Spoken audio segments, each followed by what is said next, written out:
In 2017, director Edgar Wright and star Ansel Elgort gave the world a dynamic and thrilling heist movie that drives you to the edge of your seat. In 2022, we returned to the Speyside region of Scotland to try yet another single malt. The film is Baby Driver. The whiskey is Speyburn 10. And we'll review them both. This is the Film and Whiskey Podcast.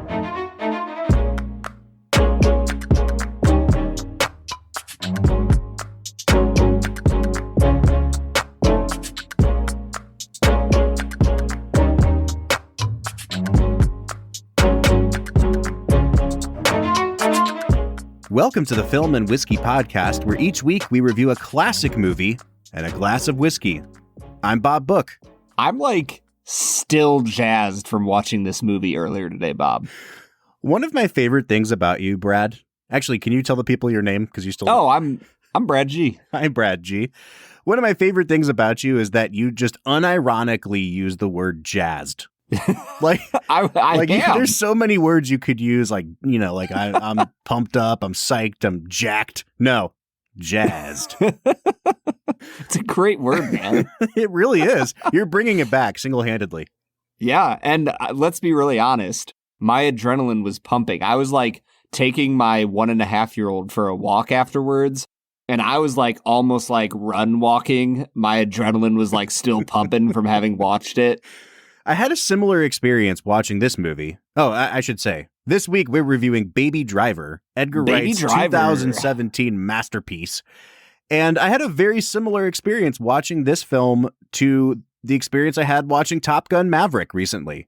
Yes. Driving home after Top Gun Maverick, I was like, I should go 95 miles an hour in my car. I literally was going around one of the roundabout entrances, on-ramps onto the highway, hitting 60 on the curve part of it, and Haley was like, honey, you're not Tom Cruise. And I was like, but I could be. But we're the same height. We are the same height. He is also 5'6". He sure is, man. Which is crazy. I've stood next to you. I don't think I could take Tom Cruise quite as seriously in real life. Being that short.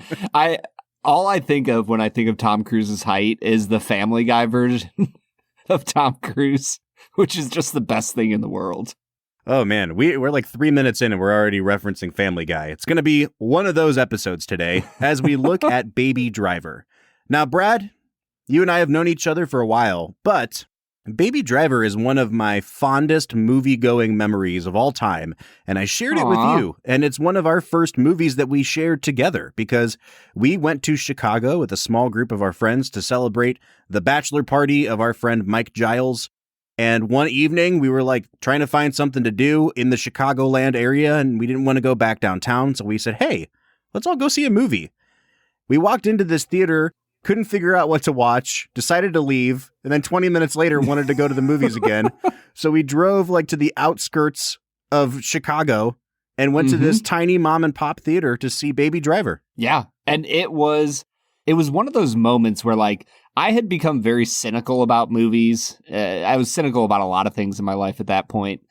And I remember seeing a preview for Baby Driver months beforehand.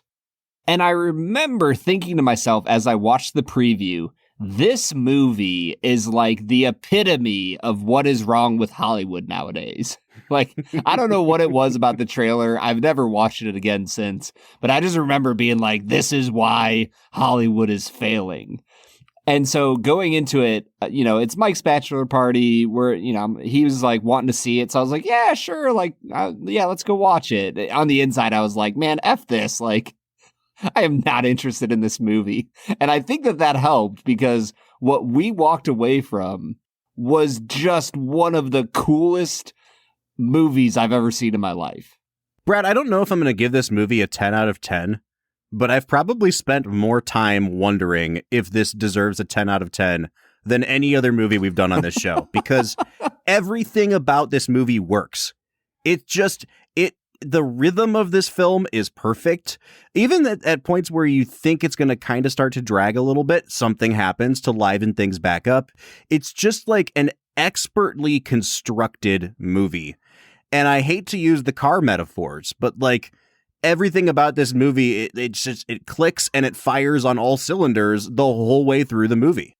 Yeah, it literally keeps you at the edge of your seat. Hey, there it is. Yeah, we need to just get as many of those out of the way, like right now.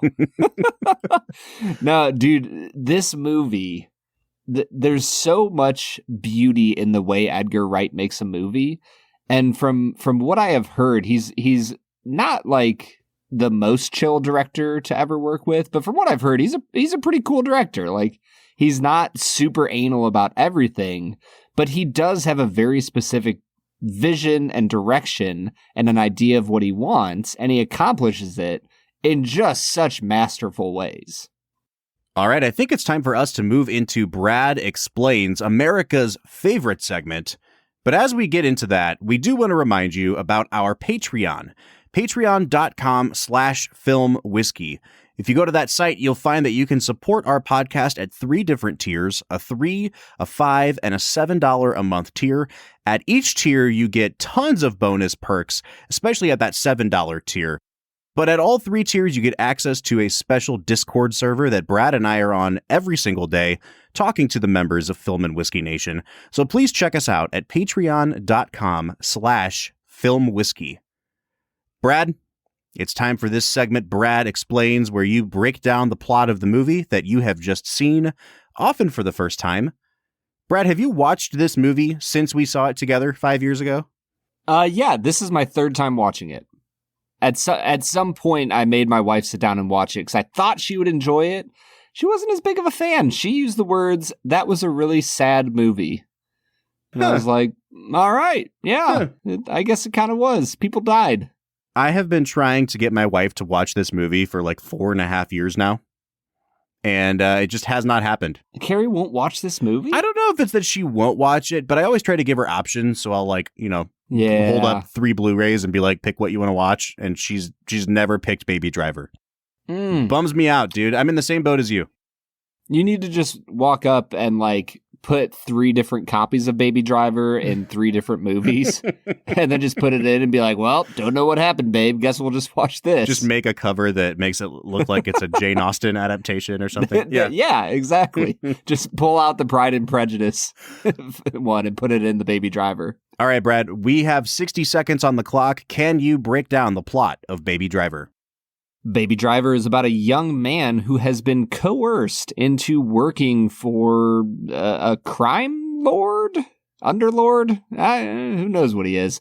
He's Kevin Spacey, and we were not going to say his name anymore at all in this podcast. He is persona non grata, if you will. So he's working for this crime boss, and he is a phenomenal getaway driver, and he's paying off his debt. In the midst of doing this, he finds himself going to a diner where his mom worked at, and he finds a girlfriend there, a girl that he's very attracted to. 10 seconds. And his life comes into issue. Man, this is a bad Brad Explains. Yeah, it is. And time. All right, we're not going to offer any more explanation about this movie. That's it. He's a driver and he likes a girl. There you go. And I think that's all you really need to know. Yeah. I'm gonna try to summarize this because I can't let our listeners just hang in the air with that. Yeah, you can, Bob. Just let it. All right, just fine. Leave it. Okay, so Baby Driver. We've been doing a mini-series on Edgar Wright films. This is the 3rd and final one in this mini-series. We looked at Shaun of the Dead. Last week we looked at Scott Pilgrim, and now we're looking at Baby Driver. And I said last week that on the surface, it seems like Scott Pilgrim may be kind of the outlier there because it's stylized in such a very different way, but that I believed that Baby Driver was actually the outlier when you look at the themes that are usually kind of underlying Edgar Wright's movies. And it's not to say that this movie is devoid of anything under the surface. I think they do a good job of trying to give you some sympathy for the character of Baby and his backstory. But ultimately, Brad, this is pretty much a surface level movie, and there's nothing wrong with that. It just works like gangbusters. But I do think that among Edgar Wright's filmography that we've seen, this is definitely the outlier. I love that you're giving me crap about using the word jazzed, and then you bust out gangbusters. Everybody's going to see the movies in droves. I was just going to say, welcome to this week's episode of Old Timey 1930s, the podcast. You'll never take me alive, copper. That could be the subtitle of this movie. It's true. Dude, this movie is just fun and witty and just rhythmic and beautiful, and I don't even care what we talk about first. Where do you want to go? Oh, no, man? Why don't you touch on what I was just saying about Edgar Wright and this being the outlier? Oh, yeah. Yeah, it's interesting because he still has the basic setup of like, here's a young man finding himself in the world, right? And this time his coming of age is to win a girl, which is, I don't know, is that like the classic coming of age story? Like, I want to grow up so I can win this girl's affections. Yeah, that's a nice template for one, that's for sure. Yeah, like that's a pretty simple one, and it works here. I think Lily James is freaking spectacular in the limited role that she's given. The moment where she's pouring coffee and her hand is just shaking and you can like feel the terror in her. It really grounds the movie in a lot of ways. But I think for Edgar Wright himself as a director, it feels like simultaneously the coalescing of everything he has tried to do as a director, and yet at the same time, a movement away from some of the things that made him Edgar Wright in previous films. Yeah, I think that's for sure. And one of the ways that I noticed it in this movie, I texted this to you like halfway through watching it, is that this is like a Hollywood movie with a capital H. The way that Shaun of the Dead, mimicked a lot of American independent cinema, but still felt very British. This is like, hey, we're going to bring this guy over to Hollywood. We're going to give him all the resources in the world, and he's going to make a movie that's undeniably his, but it's the most polished, slick version of a movie that he could possibly make. And again, I sound like I'm like crapping on this movie, and that's not it at all, because I think this is like a nearly perfect version of an Edgar Wright movie. But it reminded me of like us watching Pulp Fiction and Reservoir Dogs versus us watching Django Unchained or Inglourious Bastards. Do you know what I mean? Like with 10 years of time in between, I guess it was 13 years between Shaun of the Dead and this movie, you can tell that he's grown a little bit as a filmmaker, but he's also learned like how to use those trademark kind of like whoosh and quick pans that he does and where to place them in the movie. And this movie just flows so seamlessly, even compared to a movie like Shaun of the Dead.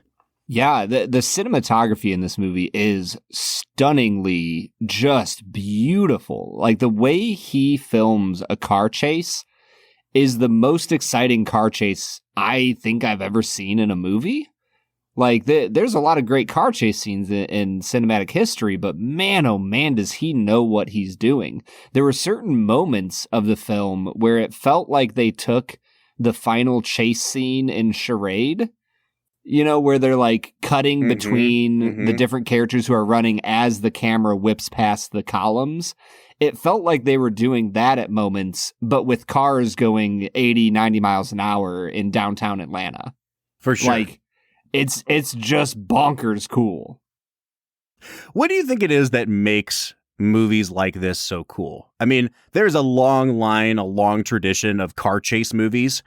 And I can't say that every car chase movie appeals to me, but, in the 60s, there's the classic Steve McQueen movie Bullet. I mean, like we've seen some good chase movies even on this show. And I brought up Top Gun Maverick a minute ago. Like, what is it about dudes in machines that go fast that just make a movie so awesome? That's like what the entire first Top Gun like lived on, was just like, hey, here's some planes that go really fast and do cool things. And like the second one builds on that and makes an even better movie. But there's just something in the human soul, and I wouldn't even say that it's necessarily a male-dominated thing, although I think guys in general would enjoy it more. There's just something about watching humans be phenomenal at something that is captivating. And when they're phenomenal at things that you just instinctively know take a lot of talent and a lot of practice and skill. Like, there's a reason you watch soccer or football or something, and like, it's almost artistic what they're able to do. You know, you watch LeBron driving down the lane, and you can watch him do it a billion times like he's done in his career, and yet there's still something beautiful about him rising up above everyone else and slamming that basketball home. And the reason is because we all just instinctively know the amount of time and effort and energy and to produce that product. And so when you're watching that, it's a combination of the people who made these cars put all this time and energy and effort and attention into it. And the people who learned how to drive cars in this way have taken it beyond anything I, as an average viewer of this movie, could do with a car. And so watching them do all that, and then the way Edgar Wright cuts it all together, and the music that he puts to it, I'm just getting jazzed thinking about it. You're getting jazzed again, man. I've been thinking about this a lot, especially with a movie like this. And I think that there is, whether you know it or not, there's an appreciation of filmmaking that goes on with a movie that is this logistically hard to pull off. Like a chase sequence is much, much, much, much harder than anyone realizes. And I think when you've seen a bad one on screen, you start to realize how hard it is to do a good one, because there's really two ways that you can go off the rails. You could make it seem too like static. Like if you watch like real old TV shows where there's a car chase, they don't have the budget to really like mount the camera on the cars or do a lot of different locations. And so you'll just often find like the camera's at the bottom of a hill and you watch the one car zoom past and then they cut to the exact same shot, but like starting at the first point and you see the second car come down the hill, and there's 50 of those shots strung together and that's your car chase. Mm-hmm. The other way is like the attention deficit way, which is too many quick cuts where you don't get a sense of the geography. Everything is just incoherent. This movie really beautifully finds the middle ground between those two, where you are like, you may not know the layout of Atlanta, Georgia, but you understand what direction every car is facing. You understand when Baby is like pulling this incredible drift into a U-turn and the cops can't make the turn and they're crashing into things. And it never seems chaotic, even at the moments of the film where the characters are experiencing a chaotic moment. You as the viewer are always aware, like subconsciously, that there is like a master behind the camera putting this stuff together. Yeah, the way he orchestrates these chase scenes, and there's like so much action going on at once, and your brain is struggling to keep up with everything that's happening. And I think a good scene that illustrates this is when they're doing the final heist of the movie, and he drives around the back and he's sitting in the car, and in your brain, you know the plan.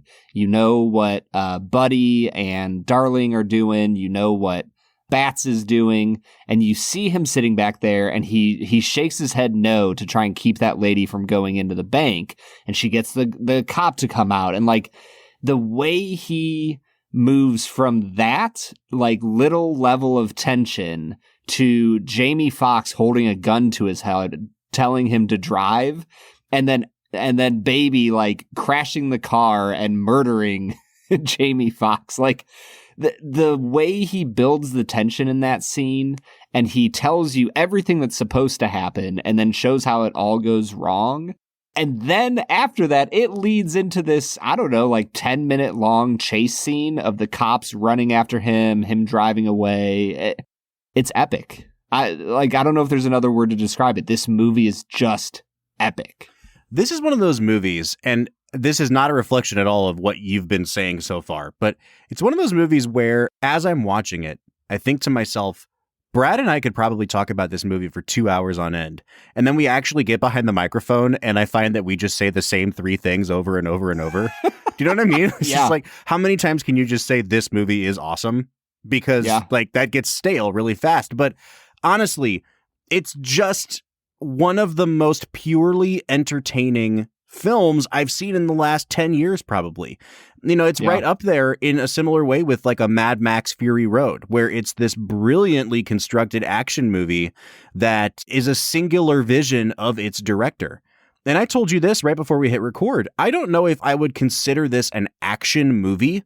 Like, it doesn't have those big hallmarks of when you think, when you used to browse the video store and you'd see action and it was like 50-year-old Arnold Schwarzenegger in Collateral Damage or Judge Dredd. Yeah, like any of those kind of movies. It has some great chase sequences and there's like one explosion in the movie and that's pretty much it. But it's the way that the action punctuates the story that really does make it one of the most perfectly constructed action movies I've ever seen. Well, let's move on then from talking about how just freaking amazing this movie is and talk some specifics. I want to hear your thoughts on the actors in this movie. Where do you want to start, Bob? Well, we're going to have to wade through the minefield that is cancellation corner here. And let's just talk about the two problematic people now. And again, we've talked about Kevin Spacey on this show before. We've actually kind of steered away from doing more Kevin Spacey films on the podcast because as more details of his story have emerged, it's really hard to talk about, oh, he's so good in this movie, knowing what's going on off camera. And, for the purposes of this show, we are going to stay constrained to what we saw in the movie and the performances of the actors. But, we do acknowledge what's going on with both of these two very problematic actors. We don't condone anything that they may or may not have been doing off camera. And it sucks that we have to make that disclaimer, but it's necessary, I think, Brad. Yeah, I mean, in the end, every single actor is a human being, and some of them really suck as human beings.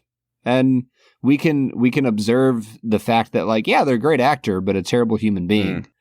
And I think it's okay to hold those two things in tension and recognize that, like, the very rare times we do a Kevin Spacey movie, we're probably going to give this disclaimer every time to say, hey, like, we're not down with what he does. We're not down with the type of person he has chosen to be. But sure, yeah, he did a great job in this movie. I will say, though, I thought he was, like, just fine in this. Like, he was just kind of being a chill Kevin Spacey role. Yeah, if we're going to start with Spacey, we might as well just kind of knock that out now. I'm with you. I think that his character is purposely a little bit schlubby. Like, they don't dress him in really nicely fitting clothes, and he looks a little overweight, and his hair is not perfectly, coiffed. And it's like, it's really interesting because he's supposed to be this guy that's like a major kind of underground crime lord. And you imagine he has like vast sums of wealth, but he's wearing loose fitting clothing. And I actually really love that decision by the director, and Spacey acts it really well. He's not going over the top. He has some like clever little turns of phrase that are maybe not the most well-written lines I've ever heard and don't necessarily go with the character that much, but I love that he's kind of the low energy guy in the room because there are so many personalities in that room at all times that I think adding another quirky character to this bunch would probably be one too many. So it's nice that they used that character to kind of keep things grounded. Yeah, it's funny that you say low energy because on first glance, it feels like Baby is kind of the low energy person in the room. But when you really watch him, even though he barely says a word when he's in the planning stages of the heists, he has this nervous energy. His knee is always moving. He's always like kind of bopping his head to whatever music he's listening to. And he really does bring this nervous energy to the room that I don't know if that would have clicked for me until you said it, Bob, that yeah, like Spacey is the low energy person in the room. There's a great shot, one of my favorite shots in the whole movie, right at the beginning of the film when you're first introduced to the crew that pulls off the first heist. And they go back to the rendezvous and Spacey is doling out the money. And you get an idea of who John Hamm and Asa Gonzalez are and that they're making out in the corner. You've got John Bernthal in there for like a hot second, and he's like the crazy hyper one that Jamie Foxx takes his place in terms of being his like spiritual cousin in that movie. And then you've got Baby, who's just essentially a mute, and they're all riding down the elevator together. And the shot is like from the point of view of the inside elevator doors. And so you've got Spacey right in the middle, and you've got all the guys, in the crew behind him. And Spacey just looks like a beaten down dad. And and halfway through the ride down the elevator, he just breathes in this heavy sigh, and you're just like, oh yeah, man, I get exactly what you're going for here. He easily has like 5 children he's going home to. Exactly. That are all under the age of 6 somehow. Well, and that's the vibe that they're going for here, is that he's basically babysitting all these ridiculous personalities and trying to get them to pull something off without everyone dying all the time. And I think the unique thing about his character is that by the end of the film, you realize like he puts on this hard persona, but he, in the tiniest way possible, does kind of care about Baby. Mm-hmm. And I like that they don't make it this like massive gesture of him like really going over the top for him. It's just kind of this casual like, yep, I was in love once. Yeah. And then boom, like there's no getting out of the situation, so I might as well tell them to run. Right. Like it's just a perfect way to play his character.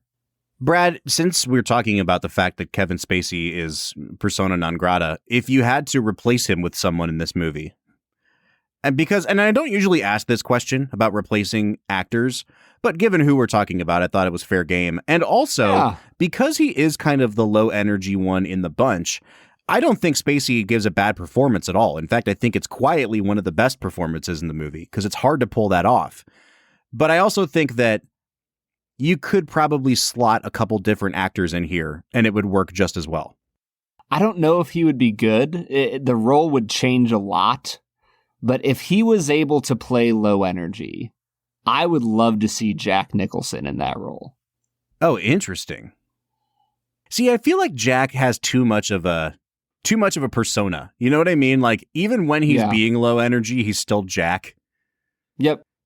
I was thinking for a while maybe Tom Hanks, but even that's like, there's too much of a movie star persona that gets carried into the movie.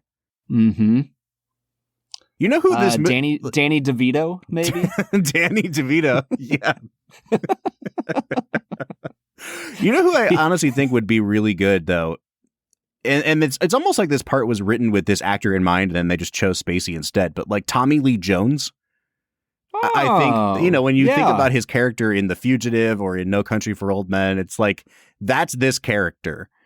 And he has that kind of wry, sardonic quality to him, too. I think this would be a really good Tommy Lee Jones performance. Yeah, I think that's a winner, man.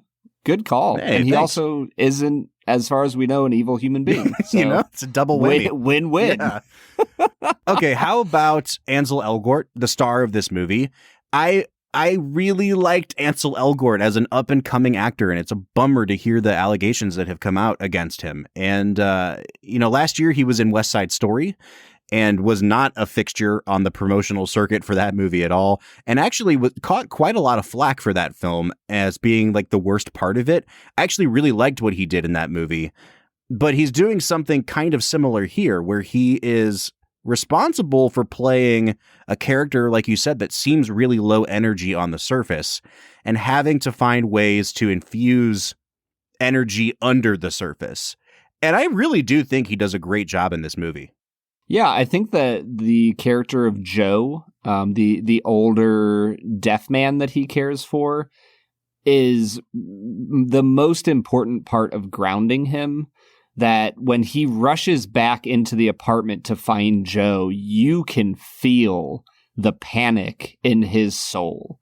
Like the desperation that he has in that moment is communicated so beautifully by what Elgort does in that moment. And so I think it's moments like that he really shines, and it gives layers to his performance throughout the rest of the film. I also think that he does a phenomenal job of being like an older teenage guy who's just really attracted to a girl and does not know how to like flirt with her or talk to her. He's just totally tongue-tied, and it's adorable. And like, I just thought that the chemistry between him and Lily James, which, you know, they don't have a ton of time on screen together, was just really beautiful, and I really liked it. Yeah, they're super charming. They do have great chemistry. Before we go to break, I want to keep talking just a little bit about Ansel Elgort, and then we can get to the rest of the cast in the second half of the episode. But recently, I watched the original Top Gun before I went and saw Top Gun Maverick, and I had never seen it before, Brad. Man. Yeah, and I loved Robert. it. It was a really great movie. Tom Cruise was 24 years old when he starred in that movie.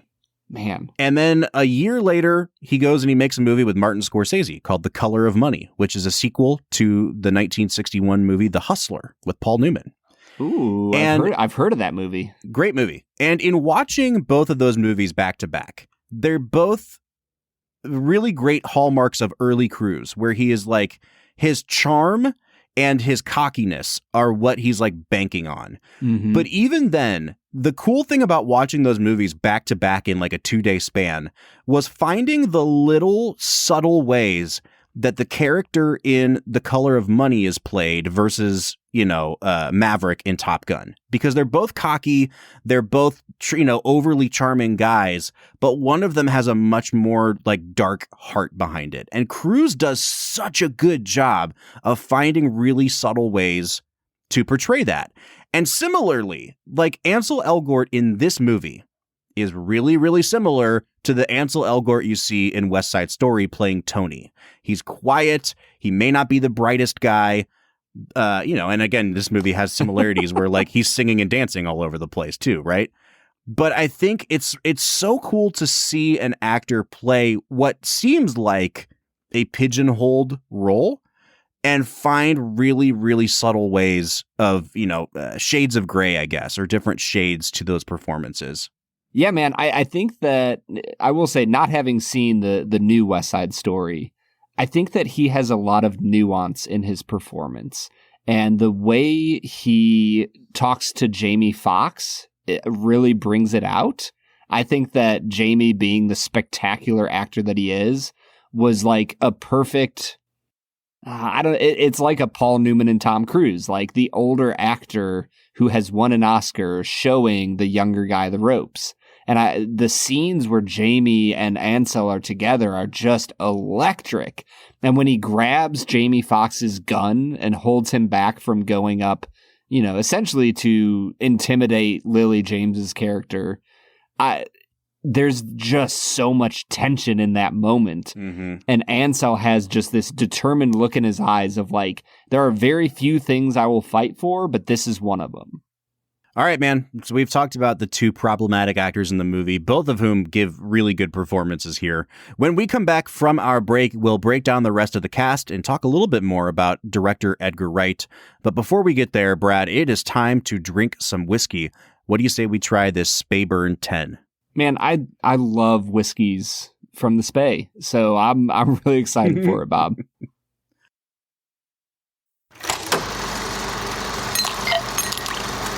All right, everybody. Today we are going to be drinking Speyburn 10, a return to the Speyside region for us, Bob, that I'm really excited about.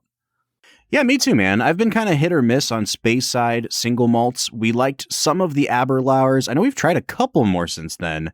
The names are escaping me right now. But the Aberlours were kind of up and down for me. I liked the higher ABV ones than the lower ones. This one we're drinking today, the Speyburn 10, is a very popular Speyside, but it's only clocking in at 80 proof, Brad. So I'm already like, is this going to be a low point in Speyside for me? Yeah, it might be, Bob. I will say, if you don't enjoy it, you'll be excited to find out how much it would cost you to buy it in the state of Ohio. But we'll get to that later. Right now, we're just going to say that this is a 10-year aged single malt whiskey from the Spey region. And it is aged in ex-American oak bourbon casks as well as ex-sherry casks. All right. So we recently got some feedback from a listener that their favorite way to enjoy our whiskey reviews is when Brad comes in with notes and Bob drinks it live. And that's exactly what we're doing today. I have literally had no exposure to this whiskey before this very moment. I'm opening it up now. I'm going to pour it out in my glass. Brad, I'm vamping a little bit. So can you give me your nosing notes on this? Yeah, man. As I got into the nose here, I really liked it a lot. There's some creamsicle, kind of like a creamy orange vibe going on. You get a decent amount of that malted barley, and then at the back end, it was almost like a sweet mint. Like which gum brand is it? Is it Orbit that has like the sweet mint gum? It kind of reminds me of that. And I really like it a lot. It's not incredibly complex, but there's a lot of nice flavors going on. I give it an 8 out of 10, Bob. Yeah, I like this a lot. It reminds me a lot of English toffee on the nose, but with like some sort of like a honey undergirding all that. It's much brighter than like a dark toffee note, but that's definitely there.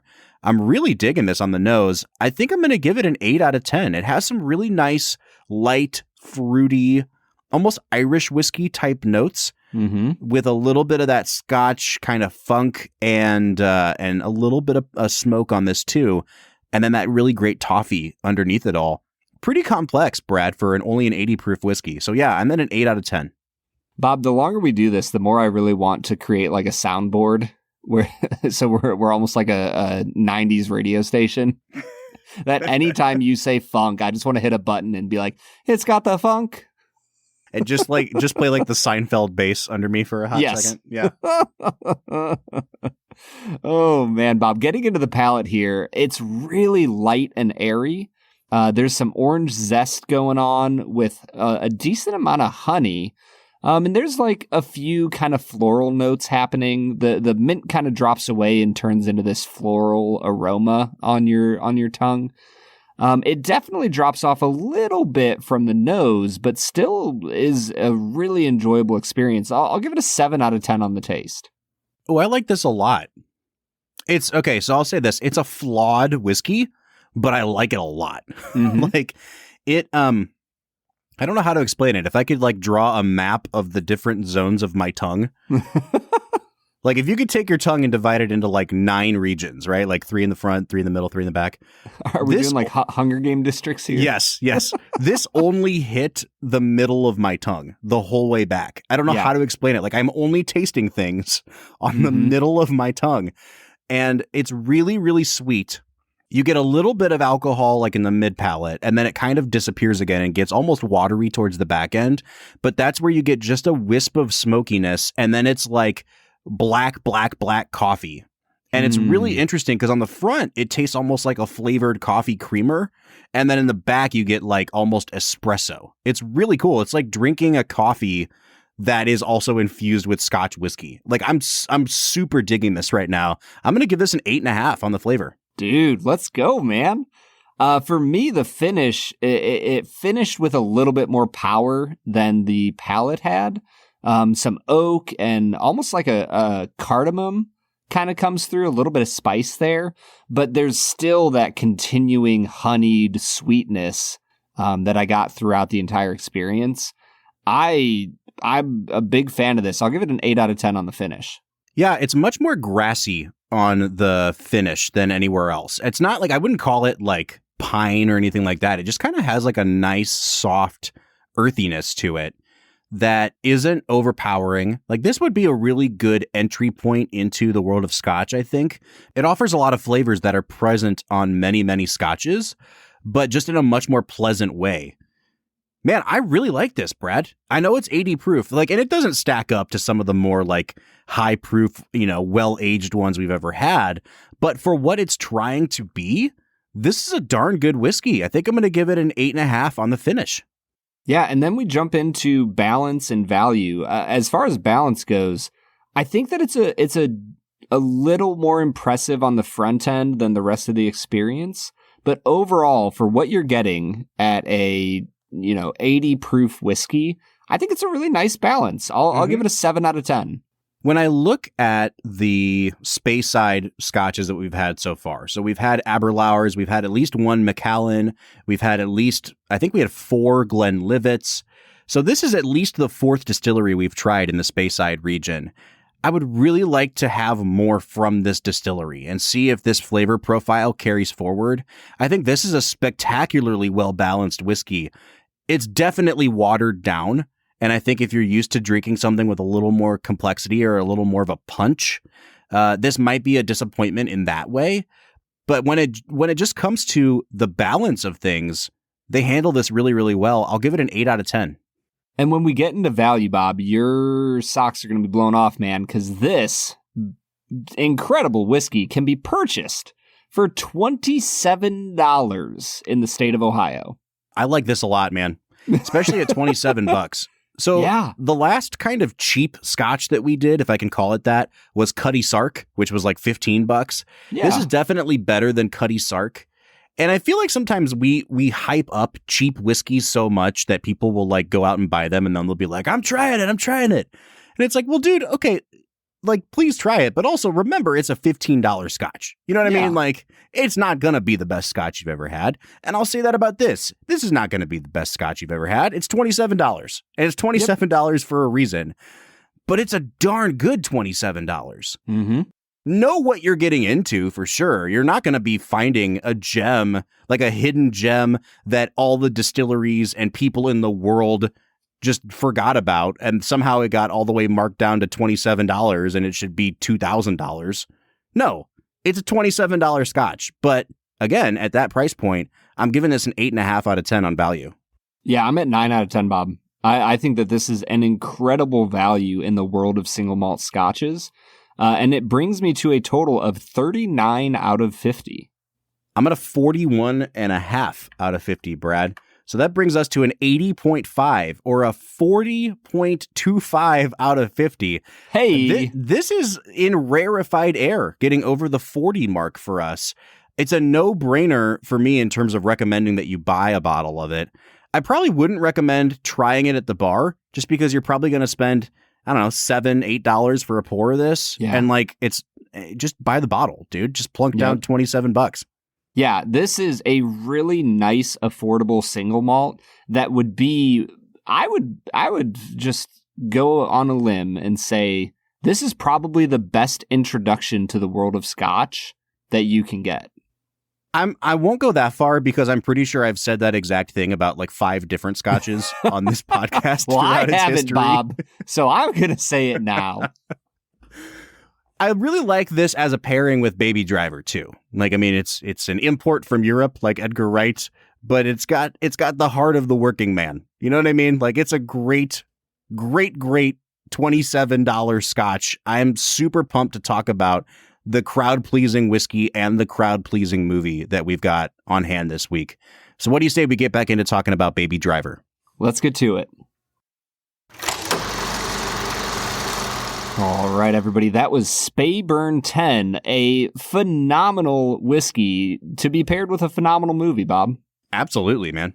Hey, Brad, I don't know. Did we mention this? It's $27. It's $27. Like, that's just you could buy a bottle value of this and rent Baby Driver on like Amazon for less than $30. Yeah. What a night. Yeah. That's a heck of a night, man, especially if you drink the entire bottle. Please don't do that. Yeah, please don't. Even if it's like you and a friend. That's a lot of whiskey. All right, Brad. It's time for me to go to my weekly slaughter. 2 facts and a falsehood. I am doing horrifically bad. What am I at on the year now? This is episode 10, and I hit last week. I think you might be at 4. I think I'm 4 and 5 because we reversed the call on the 1 week. Yeah. So I have the opportunity to pull myself up to 500 this week. Yeah, you're coming back, man. You're doing great. Ugh. All right. I'm proud of you. It's a battle. So this segment is called 2 Facts and a Falsehood. Brad is going to throw out 3 supposed facts at me, one of which he has completely made up, and it's my job to figure out which one of these is bogus. All right, fact number 1. Easy by the Commodores. Have you ever heard it, Bob? I sure have. Oh, okay, just making sure. It was included in the film solely because director Edgar Wright asked Ansel Elgort in the casting process if there were any songs he just absolutely knew by heart, and this was the song that he brought up. And Edgar loved it and said it's going in the movie. Fact number 2. Edgar Wright refused to hire any English actors for the movie, mostly due to a desire that he didn't want to be known as like an English director who always hires some English actors. Okay. Fact number 3. Barbra Streisand, she actually experienced tinnitus herself. And it was the basis for a scene in the movie when Jamie Foxx's character had to say, "Do I look like I know an effing thing about Barbra effing Streisand?" The crazy thing is that Streisand is actually close friends with Jamie Foxx in real life. Edgar Wright was worried about it, about how she would react to this, not knowing that Fox was close friends with her. And Fox responded by saying, "Don't worry, Barbara's gangsta." Oh, man. That one was so long that I have to believe that it's true. Or maybe I'm writing a Norm Macdonald joke for you. That's true. All I could think about through most of that was that scene in Licorice Pizza where Bradley Cooper's talking with the kid about how it's pronounced Streisand and not Streisand. Yep. That's really funny. Oh, man. Bradley Cooper, responsible for my favorite movie line of last year, and it's in Licorice Pizza when he throws a trash can through a plate glass window and then immediately turns around and there's two pretty girls and he follows them and says, "Hey, do you girls like peanut butter sandwiches?" My favorite line. My favorite line in a movie. Oh, man. All right. Number one. Remind me what number one was? Easy by the Commodores was in the film because Ansel Elgort knew it by heart. And number two was that he refused to hire any English actors. I feel like two could be a really good trap and that there's someone I'm not thinking of that's actually British. I think Lily James is British. Isn't she? Was in that movie Yesterday. I'm going to say two's the falsehood and just bank on the fact that I think Lily James is British. Bob, you are 100% correct. Lily James is British. Yes. Ugh. Look at you go, man. Man, I'm back to 500. You're absolutely killing it, Robert. So let's talk about Lily James. I think that's a great segue into talking about her. Her character in this movie is kind of a nothing character, and yet her character is everything to the movie. She is the engine that makes this movie go. Again, pardon the car pun. But she's just there to be I don't know what the word is, the supportive girlfriend, the overly supportive girlfriend, the girlfriend that makes you wonder, why are you still going through with this? This seems like a bad idea. Just walk away. And yet she's so charming and she has such great chemistry with Ansel Elgort that you buy every second of it. And it really is testimony to how great of an actress Lily James is. Yeah, I think that one of the few things about the movie for me was I kept teetering on the edge of they do a really good job of trying to make this movie as realistic as possible, even though we all kind of know that heists on this level don't really happen anymore. But you can suspend your belief with that. But the way she just falls for him and is yep, I'll wait 5 years for you to get out of prison. I'm in love with you. There's a little bit of suspension of belief there that requires a lot more faith. But Lily James just sells it. And I think that you're right in saying that she is kind of the grounding of this film, because without her in Baby's life, without her as a character, you 100% are going to see Baby fall into the life of crime. At the start of the movie, I think one of my favorite parts of the film is that at the start of the movie, you see Baby who is unwilling and flinching about violence. It's not even people dying. He just sees a woman being shouted down to the ground with a gun in her face, and you can see it's bothering him. And by the end of the film, he has turned into Jamie Foxx, and he murders John Hamm, and he's shooting people, and he's just, the way he sits in the car, the look on his face, you're oh, he has transformed into the thing he kept telling Joe and Lily he wouldn't turn into. And yet, he ends up turning himself in, he ends up writing his life because of Lily James. And I just love the way his character arc goes into the depths and yet is pulled back out by Deborah in the movie. Yeah. All right, man. We have, I think, two more main actors to talk about before we wrap this up today, and that is Jamie Foxx and John Hamm. Let's start with Jamie Foxx because we've already been talking about him a bit. Jamie Foxx is an interesting actor to me because, he wins an Oscar for the movie Ray, in which he's fantastic. And you love the fact that he won that Oscar. There's nobody else that year that should have won it, right, Bob? No, nobody that year. I really love him in Django Unchained. And I think that Tarantino really unlocked something in Jamie Foxx that's always kind of gnawed at me a little bit.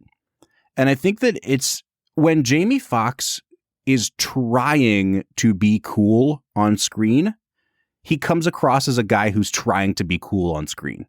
Like there are certain line readings that he does where it's like very obvious that he's like trying to flex a little bit. Mm-hmm. And I think that's when he's actually at his worst as an actor, because the lines that he's not trying to like, you know, put extra oomph into are the ones that work the best. He's very, very threatening in this movie, and he works as a villain so well, like 90% of the time. And I just think it's so funny to me because I just saw this clip the other day where Jamie Foxx was talking about his first day on set on Django and how he was trying to read the lines like a cool guy. And it's so funny, like the way he says it too. He's like, I walked in there and I was like, and he says it just like that. Yeah. And he says Tarantino called cut and like took him into the trailer and just goes, what the was that? and like lights into him and tells him like, this guy is a slave. This guy is uneducated. He is not going to have that sense of swagger that you're trying to bring to this, at least not yet. And I think that's like the best advice you can give Jamie Foxx as an actor. He has it in him to be an all-time great. And I think sometimes he's just like, I'm going to turn my swag on. And that's when he's at his worst as an actor. But here's the thing, though. This entire movie is asking him to be the epitome of swagger and like self-confidence. So like, how do you feel about him in this movie? Well, that's what I'm saying. I feel like there are times in the movie where he just embodies being a threatening villain so well. And then there's times where you can tell that he looked in the mirror and said, all right, be threatening. And then those are the moments where he's the least threatening to me. That's interesting. At the very least, I think that Jamie Foxx had like in the hall of unexpected movie deaths, I think that his is hands down one of the greatest. I loved sitting in that theater with you guys because I think like all four of us collectively at the same time were just like, oh, shit. Like, it's like it really caught us off guard, man. Yeah. I mean, it's up there for me with like The Departed, you know, Leo getting shot. Like, there's just certain deaths in movies that are so, they just take you by surprise. And the way he kills him is just poetic justice. And absolutely. I'm totally there for it, man. On the other side, you've got Jon Hamm, who is an actor who has been lauded for the last decade because of his portrayal of Don Draper in Mad Men. Mm-hmm. I don't feel like he's ever quite found his footing in movies 100%. Like, he's really good in everything he does, but I've never walked away from a Jon Hamm movie performance like, wow, that should have been up for an Oscar. And I can't quite put my finger on it, but it's almost the same thing with that I just said about Jamie Foxx, but like almost magnified here, where I really loved Jon Hamm's performance in the first 2/3 of this movie. And then when he's supposed to just become like this mindless killer seeking vengeance at the end of the movie, I didn't buy any of that for a second. Like it still worked because the movie was so well made and the plot mechanics were already in motion, but I don't know if Jon Hamm is the guy that I would immediately think of as like, oh, what a cool bad guy in this movie. Well, the interesting thing is that they set him up as like almost a bit of like an underworld father figure to Ansel. Like yes, Doc, you know, played by Spacey, somewhat takes that role on, but he's so cold and distant that you never believe that. Whereas like Jon Hamm sits with him and listens to music with him, and you know his wife/lover is like also like kind to him, and then there's the juxtaposition of like, but you effed everything up and I'm gonna murder you now. Mm-hmm. And for me, man, I thought Hamm was terrifying at the end of the movie. I bought 100% his transformation into the bull. Like I love how at the start of the movie, this is a comment on Edgar Wright, it feels like when Baby is changing channels on the television and it goes through like Monsters, Inc. and a few other scenes, all of those scenes kind of come true in different aspects of the movie. And the one that comes true for Jon Hamm is he turns into the bull in the arena. Like once he sees red, he's not turning back. Yep. And I thought he was terrifying at the end of the film. Well, I'm really glad that we came out in different places on both of those performances. I still think they work for the most part, but like if there is anything that kind of pulled me out of the film just a little bit, it was definitely those two actors. Brad, as we kind of wind down our Edgar Wright retrospective, do you have any final thoughts on Edgar Wright? I mean, how would you rank the three movies that we watched? How does this stack up, especially against Shaun of the Dead? Like, what have you learned about Edgar Wright? I think that Edgar Wright has an incredible talent for movement. Like the way he draws the audience forward through the story is so kinetic and like just raw, and you feel the movie just drawing you forward. Like honestly, the way you talk about Goodfellas is kind of the way I feel about Edgar Wright. That there's an energy to the editing and the cinematography that just keeps me at the edge of my seat and keeps me interested. All right, Brad, it's almost time for final scores, but I want to throw a curveball in here. I think we should start a new segment on the Film and Whiskey podcast. New segment, and Robert. We'll do it very quickly, right before final scores every week. And this is going to be the first installment. And I'm going to call it this because we're a whiskey podcast. I'm going to call it, I'll make it a double. And it's not going to be whiskey related. It's going to be, here's the premise. If you had to make this movie a double feature with something else, what would you pair it up with? Oh, like a drive-in. Yeah. Going out for the evening. Yeah. I will say one of the best double features I've ever seen was the first... they're not called Minions. What's the first? Oh, the Despicable Me. Yeah, it was Despicable Me paired with Toy Story 3. And I was like, that was a heck of a... Because, Despicable Me, I know you don't care for it, but like, it's a pretty good animated film. And then Toy Story 3 following it up was phenomenal. Fun fact, when we were on vacation, it rained one day, so I took my son to the movies, and he wanted to see Minions: The Rise of Gru. Yeah. And I was like, you know what, fine. And I enjoyed the hell out of that movie. So hey, there you go. So that's Brad's vote. Baby Driver and Minions: The Rise of Gru. There's your double feature. No, so the question is, what movie would I pair with this if I was sitting down in an evening and watching a movie back to back? Yeah, like I'll give you mine. I think that especially if you're trying to like theme them up together, I could go two ways. And one would be to go the John Hamm route and take this movie and then a movie he did just a couple years later that was called Bad Times at the El Royale, which is one of my absolute favorite movies of the last 5-ish years. And it's kind of like a Tarantino movie in that it has like different chapter titles, but all this crazy stuff takes place in one night at a motel, and it ends up like everything's on fire at the end. It's Drew Goddard, the guy that made the movie Cabin in the Woods, doing Tarantino, and it is freaking great. I loved that movie. The other route, what is it called, Bob? It's called Bad Times at the El Royale. Okay.